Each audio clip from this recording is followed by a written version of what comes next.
Well, hello there, private practice success community. How are you all going? Let me hop on over here to my Facebook page as I wait for some of you to join me live. Always way more fun if I actually have people with me here live that I can interact with and talk to rather than just talking to myself. So let's open this one over here, because what I do want to do is also, hey, Kate Mildura is as the first one on. Fabulous. So glad to have you join me, Kate. Excellent. What I might do is also share this in our Facebook groups. How's things in Mildura, Kate? Is it as hot as it is here in Brisbane? This morning Facebook gives you that little weather message and it says make sure to get your raincoat out. It is going to be raining in Redland Bay, which is where I live, and it just is sunshine. It's like an oven out there. I actually love live streaming from outside, but it was just too hot. Hey Jackie, how's things in Sydney this weekend? Hope you're having a fabulous time over there. I saw you were into your PT and training and stuff, which I love, so love. So let me share this into our Facebook groups. I want to share this one particularly into our Starting a Successful Private Practice group, but also in our Allied Health Professionals group. So those are the two that I want to share this in. Have a look, and one more group, guys, then we'll start chatting. Let me get it in here. And private practice, success for allied health professionals, because this way more people will know that we are live and they will come and join us as well. Jackie says exercise keeps me sane. That is so true, Jackie. Working today, okay, on a Sunday. Is it a catch-up day for paperwork and stuff, or are you actually seeing clients, Jackie? Kate says, lovely, just got back from Sydney, was awesome, fabulous. I like that comment, Jackie. Hey Chris, how's things in Tassie? Hope you are well. Geez, we've got people from like the Bermuda Triangle is online, and now we've got Brisbane. Now it's like 4 circles, like Mildura, Tassie, Sydney, Brizzy. We are all here, fabulous. Jackie made this comment that exercise keeps me sane. And it is so true. You know, I almost didn't live stream today because this morning I woke up with one immense headache. It felt like the start of a mini migraine. I do get migraines not very often. They're very sparse and far between, but when they come around, they're pretty full on, you know, and you can feel them coming on. And I thought, you know, geez, this is not good. And I'm not sure what the trigger is. Maybe it was the 7th birthday party I hosted yesterday for 3 hours. I can tell you, it was so many screaming kids, but they had so much fun. We had a jumping castle out the front. They were swimming in the pool. We had a slime table. We had a hair braiding table. Upstairs, it was the computer games, because my oldest son, who's 11, he invited 3 of his friends over as well. And they were running up and down, chasing one another, laughing. But the noise was just overwhelming. And I think my brain had just had enough. There's a reason why I only hold those parties here in my house once every couple of years, because it is pretty full on, but it was a huge success. And you know what, in terms of exercise keeps you sane, when I was sitting earlier on, and I actually cancelled lunch with Frankie, a good friend and past principal at the practice today, because I thought I'm not going to be in the right mindset to really enjoy myself catching up with her, and I cancelled that. And then I went, oh, you know, I actually had this live stream that I really wanted to do. And then I went, oh, I just don't feel like it. You know, I'm feeling tired. My head is still a bit dull. I did have some Nurofen, but, you know, I'm not feeling myself. And then I just told my husband, no, I'm getting up, I'm getting off this bed, and I'm live streaming and talking to my people. Because what I know from previously when I did my 90-day vlog challenge, and that was like last year, April, May, more or less, for those that followed me, I really committed to doing a live stream every day for 90 days. And there were certain days that I didn't feel like doing it because I was tired, I was unwell, you know, you get sick, all of that type of things. But what I learned from that experience is once I actually pressed the go live button and I started talking to people like yourself, I just got this renewed sense of energy. And I love talking to my people, and I love talking about a topic which is my passion, which is private practice, which is mental health. And I thought that's what I'm going to do. I'm going to live stream, because once I've live streamed, I'm going to feel so much better. And I can already feel that I'm in my flow state. I'm talking about stuff that just comes naturally, that comes easy, and that really fulfills my soul. And you know what? Exercise is very much the same.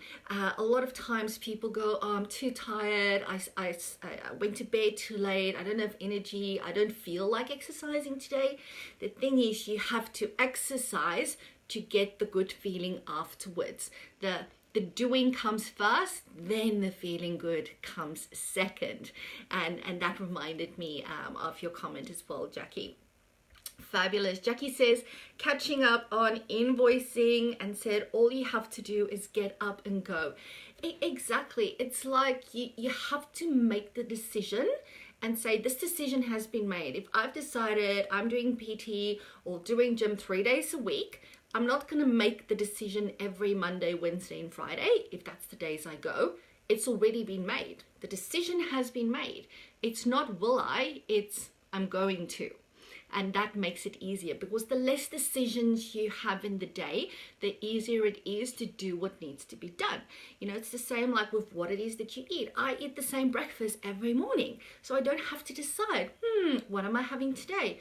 It's already hard enough deciding each night what we're cooking for dinner for the kids. And I've got my antioxidants here as well to make me feel better and leave me energized. So what is the crazy thing, if we're coming back to our title? Let me just make sure who else. I'm not seeing all the comments. Let me just refresh here. So the title of today's live stream is, this is just crazy. And do you want to know what that is? Press like, press the love heart if you want to know what is just crazy. Kate says, motivation comes and goes, just commit and do it regardless. Completely agree. Yes, because how many times do we hear people go, I just don't have the motivation to do it? And that's the thing, it does come and go. But once you've done the action, motivation follows very often the action. It's the same with things on your to-do list. The more things you do, the more motivated you get, because you get that feeling of accomplishment. It feels good. So even if you're tired as you know what, and you still get yourself to the gym, or you get your shoes on, your walking shoes, and you just walk around the block, that movement, that change of bodily state starts impacting, you know, our mood, our emotions, and it makes it so much easier. All right. Cool banana. So this is just crazy. I've been asking, do you want to know what that is? I haven't seen any likes or love hearts. Please give me some of those. If you want to know what is crazy, what I am doing that is crazy, but I'm doing it anyway. All right. Very, very important. That's why I had to do this live stream. Now, to give you some context, when was it? The 17th of February, I was an invited speaker for the APS's Melbourne branch. They have a private practice working party over there in Melbourne, and they run the most amazing monthly dinner events. I think if you're in Melbourne and you're not going, crazy, you need to get your butt there and go and attend, because the stuff that they present is really very practical and helpful for us in private practice. And I was one of 4 invited speakers. Obviously, I was a bit of the badass on the speaker agenda, where the others were very formal, academic, that type of people. But they were really amazing speakers, and I got a lot from attending and learned a lot. And on that day, I was asked to speak to the risks involved with the various models of engaging clinicians at a group private practice. And we specifically looked at solo practice, employing employees, and engaging subcontractors. And I took them through, what all of that is, the pros and cons, and all of that type of stuff. And I started that presentation just, with a bit of an introduction, that type of thing, and speaking about how it feels when you first go into private practice. And, it really, when I think back to that experience for myself, it is one of those OMG moments in life when you take that step for the very first time. Hey, Daniel, thanks for joining. And it is like, oh my goodness, this is just the amazing thing. I am finally free of the golden handcuffs of public mental health. Or I'm finally free from the bureaucracy, from the red tape. I'm finally free from having to ask 6 to 8 weeks in advance to take leave, have it to be approved by 3 different people, and then still getting a no, that type of stuff. I'm free from all that stuff that kept me in that 9-to-5 job just because of the so-called perks of security. All right, but it's also OMG, what have I done? Because now it's on me. Okay, now I need to step up, and now I am responsible for me and how good I do. And it's really about balancing those 2 feelings, because it is very exciting going into private practice, but can also be very scary. And of course, the more risk averse you are, you might have a bit more anxiety around taking that step. And as I was preparing that presentation, and even as I was presenting it, it reminded me of a course that I previously ran. So some of you, if that's even in the practice owners group, hang on, it tells me I'm running short of battery. Let me just pop in my thing here. There we go. So I have previously actually ran a workshop called How to Start Your Ultimate Private Practice.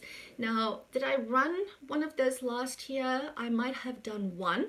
I know I definitely didn't run any of them in the latter part of last year, but I did run some in the previous 2 years.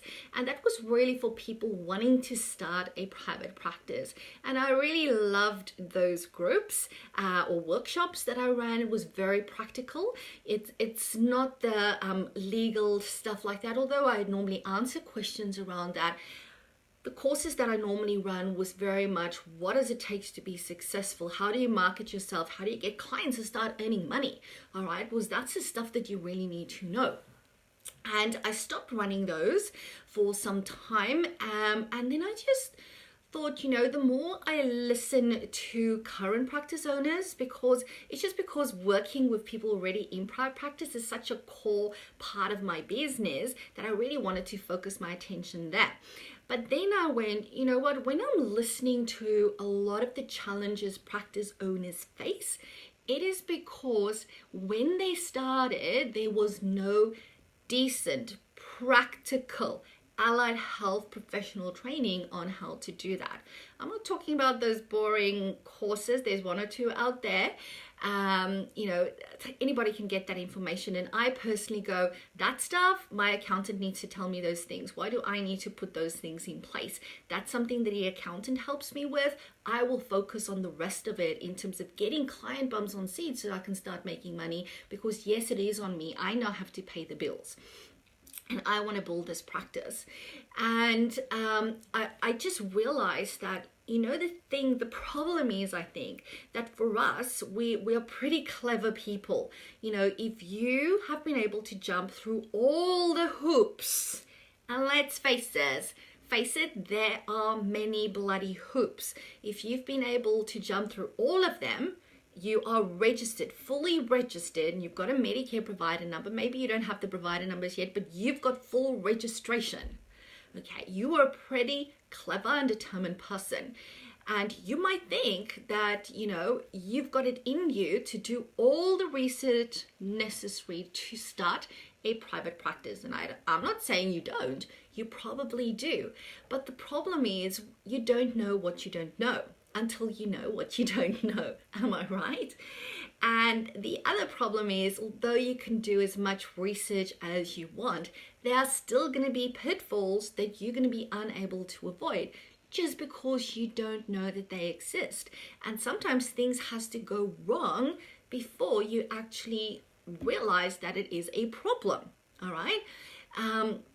So it's really about going, what are those pitfalls that's out there? Because you cannot predict all of it until you start the actual doing. Now, that's one way of starting private practice. And that's what I call the trial and error way of starting a private practice. It can be done. You can probably do it fairly successfully for at least the first 1 or 2 years, or maybe even 3 years. I was very successful in building my private practice in the first 3 years. It wasn't until year 3 where I had a major challenge happen. Hey, Cherie, thanks for hopping on. And my practice fell boinks completely over. Okay, why? Because we grew too fast. It was too easy. What happens when you grow too fast? You don't get your basics right. You don't put the foundations in place that is needed. And you know what? It is much more shittier to fail in year 3 than it is in month 3 or in month 6 or 9, because you really get to that point where you start to believe you can do this, and then everything goes to shit. That's what happened to me, and that's what's happened to a lot of practice owners that I speak to on a daily basis. The problem also is when people start their practice is that, and please, if you've got any questions or comments, okay, it's just not me talking here to you, lecturing you. I really want you to engage with me. Ask them, pop them away. I've got my laptop here. When I look down, that's what I'm looking at, and to see if there's any comments that's popping up for us. The thing is, if you start your private practice, there is that level of, I want to do things right, which is perfectly fine. But very often you take the easiest and the simplest route rather than the best route for you over the long term. I can't tell you the number of practice owners that's been in my one day as well as in my masterclass weekend workshop. They come to that weekend and they go, my mind has been blown. You've literally blown my mind. And this is not me saying this. This is what they tell me and it's blown with the potential for how they can change lives by growing their private practice. But because their model that they used wasn't implemented properly and wasn't the best model for them and their vision for their private practice, they then have to go back and engage in change management. Now, if you know anything about change management, you would know that it is a really tricky process. There is a reason why corporate organizations pay org psychs thousands and thousands of dollars to do a change management process when that is needed in a corporate organization. All right, because the cost, both direct and indirect, is immense. If you don't handle it properly, you will lose staff, you will lose team, you will be faced with a lot of resistance. And these practice owners then have to go back to their practice and change policies, systems, procedures, models. The model of setup's the hardest thing to change. And I just think, if we actually had proper training in it, in terms of what is the best way from day dot to set this up going forth, it would be so much easier. There might be information out there on the APS website or stuff like that, but the APS is going to go, these are some options for you. They're not going to tell you what is the best way. I have been doing it for 10 years, All right, I can tell you what worked for me. I can tell you what didn't work for me. I can tell you what I hear from other practice owners, what's worked and hasn't worked for them. You know, I've got that real live information in terms of evidence of what people tell me works out there. And of course, what works for you is going to also depend on your vision for what you want to achieve. You know, if your vision is to be in a room as a solo practitioner, looking out on the beach or just looking out at the forest and, you know, doing very much boutique work, charging APS rates for what you want to do, but you just want to work with yourself in these beautiful surroundings, that's like perfect. I love that. I love that idea, you know, but again, that will only work if you charge APS rates. And then other people have this idea of, I'm going to have 30 psychology practices right around Australia and we're going to do A, B, and C. You know, that's okay too. Whatever it is that you want to do, and the model that you're going to choose needs to align with that vision that you have for your practice. Because the thing is, especially if you want to add more team members to your private practice, so that you can at the end of the day have a business that you can sell, first and foremost, it has to be a profitable business. Nobody wants to buy a business that ain't profitable, and it needs to be a business with a lot of commercial goodwill in it rather than just personal goodwill based on you as the practice owner. And that is so achievable. But you need to do it right from the start in order to get there. Now, let me just double check. Hey, Kirsten, thanks for joining. Hope you're doing well. So let's have a look and see. I'll just refresh my page and see if we've got any comments or questions on any of these.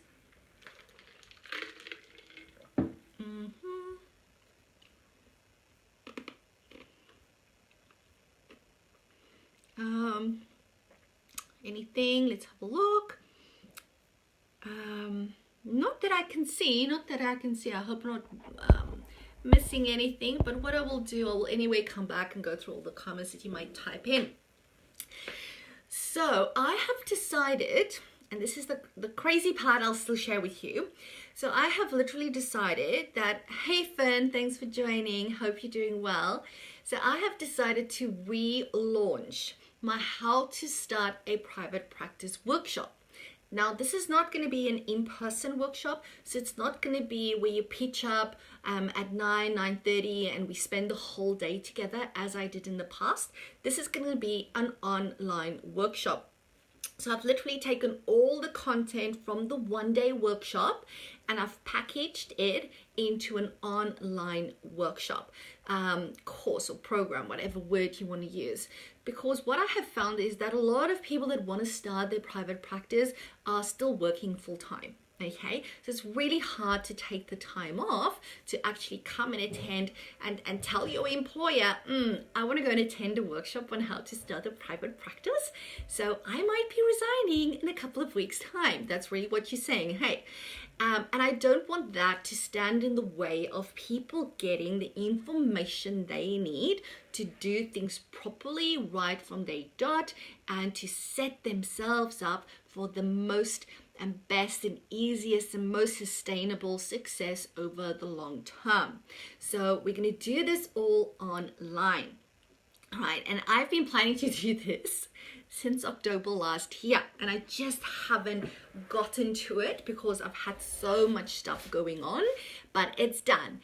It's ready to rock and roll. Now, to give you a quick overview, what we cover in that content. First of all, we look at the how, when, and where of running a private practice. That's secret 1. Secret 2, we look at those biggest pitfalls and how to avoid them. Secret 3, and I'm just giving you like the brief highlights, is the 9 must-have personal characteristics to be successful. It's really about knowing what it takes. You want to know what you're getting yourself into, and you want to really get your mindset right. You know, a lot of times we are very practical people, and we want strategies. We want how to. Give me tips, tricks, hacks. But you know what is the most important strategy in running a business? mindset. Mindset is the most important strategy that you can have. And if you don't get that right, yeah, that's not good. Hey Valerie, thanks for hopping on. You missed quite a lot. You'll have to revisit the start. Then Secret 4 looks at the good, the bad, and the ugly of private practice. Secret 5 is my personal favorite secret, and that is also the secret that is the fullest in terms of content. So that is really where I teach you first and foremost my 3 top client generating marketing strategies. I also talk about how to sell yourself in a way that's not selling, how to get comfortable with marketing yourself instead of hoping clients are going to come through the doors, because hope marketing does not work. All right. And what we do is we put together your perfect elevator pitch, and it's nothing what you expect. It's such a great technique that I'm going to share with you.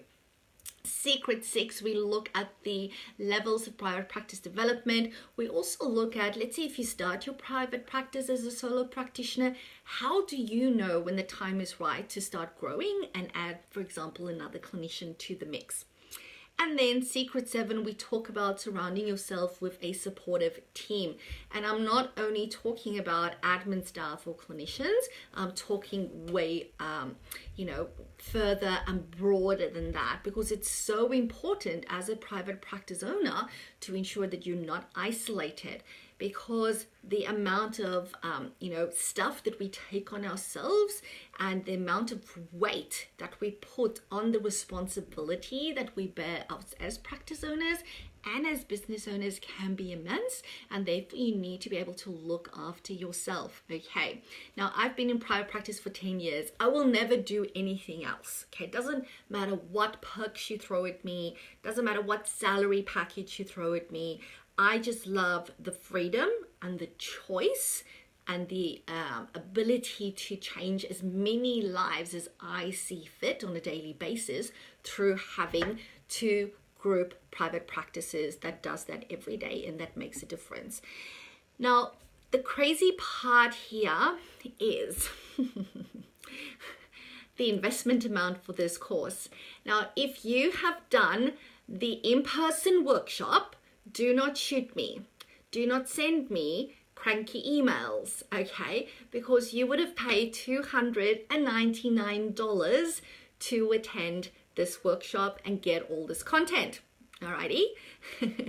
But you need to remember, when you're out there in person with me and you share the room with a bunch of other people, it's a completely different experience. There's venue costs, there's catering costs, all that stuff. I'm gonna make this course available at a no-brainer price. This is probably going to be the cheapest program that I have ever run in the whole of the private practice success time period. Hang on, no, I've run 5 Days to Marketing Magic, which was just a 5-day course. How much was that? $47? I don't know. I can't remember. That was some time ago. So that was the cheapest one. But this course goes for at least 7 weeks, because there's 7 secrets. You're going to get a truckload of content, and you're going to get some bonuses. I'm not going to talk about the bonuses here. The bonuses is on the website, and I'll give you the link to the page. And there's an extra bonus for the first 20 people that enroll. Now, this course is going to be for people just thinking about starting a private practice, those that are ready, those that maybe started just recently, or even if you're already an existing practice owner. Even if you do this program just for Secret 5, you will already have gotten your money back. All right? Just for Secret 5. So even if you've been doing this 10 years, I bet you I'm going to teach you something in Secret 5. Let me double check, it is 5. Yes, Secret 5 that you have not known. And that's going to give you a return on investment of at least 10 to 100 times on the investment into this program.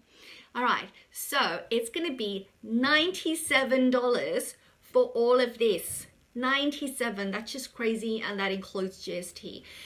So this is just the highlights of it. I'm going to put all the rest of the information is already on the website. I'm going to put in the link for you. If you are going, yes, I need to do this. And remember, you get lifetime access to all of the information that I'm going to share with you. All information about how it is delivered is on the website. You know, do you get emails? What do you get? How do we do this online thing? Everything is spelled out there for you. Hop on, have a look. If you've got any questions, feel free to ask it on this live stream, because I'm sure there will be other people with very similar questions. Ask it. I will answer it right here for you as well. We will kick off on Friday, the 23rd, I think, of March. So every Friday the content will go out, so you have the weekend to work through it, that type of thing. We'll do Q&As. It's going to be just amazing. It's going to be, you know, just enough intensity for you to do this whilst you're still doing other stuff, whether that is still, you know, looking after kids on maternity leave, whether that is still having a full-time job, whether that is still running a practice but wanting to gain this information. Alrighty, everyone. So I'm gonna leave it at that, and I must say, my headache has been gone all this time while speaking to you, and it's just so amazing that when you actually do something that you love, how easy things become. Hey, how easy things become. So if being in private practice, if helping people live the lives they deserve is something that you will love doing, then this is the program for you. So remember, we kick off on the 23rd of March. That is more or less just under 3 weeks time. Don't delay. Remember, the top 20 people to register gets an extra handout from me, which is one of my most popular handouts. That's why I'm giving that one away. You're gonna have to check the website to see that. Yes, and all you need to do is say yes to your very own ultimate level 5 private practice, and I'll speak to all of you again very soon. Bye for now.